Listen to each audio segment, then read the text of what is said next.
kita magkasuhauba ko ba may tingin ni Zari. Thank you very much. Ai iwahang ipaw kong iramdaman at kiba yaroy nung sibagilipon na kundo na tanggani kamoy gipambak na popahando na nung sitaw dyan pangdri phao kundo na tanggani ikut sina malim balay diba tawai pan bermatana sok halloy nang gihajanga malim balay diba tawai pan bermatana sok halloy nang gihajanga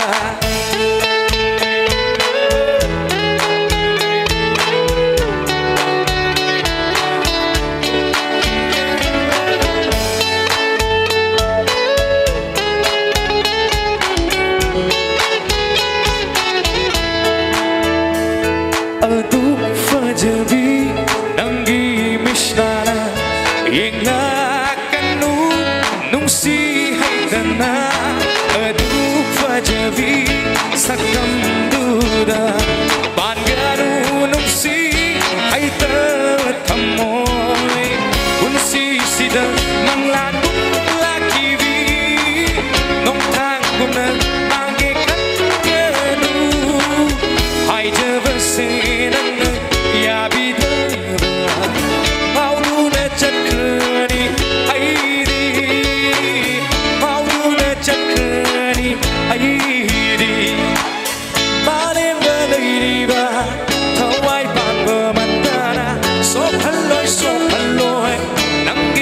Janda malim balay diba tawai pan bermatana sok halloy nang gihajanda.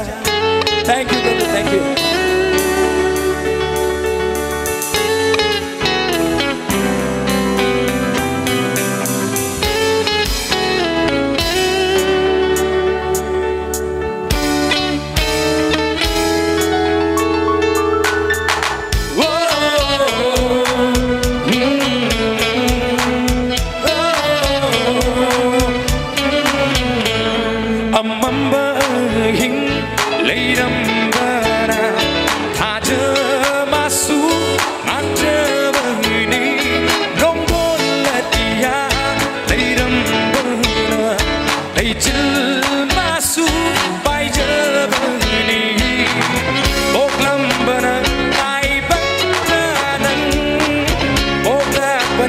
Ai sutai bang sida nangga aiga thingana male masay semwambani male masay semwambani male dalay diba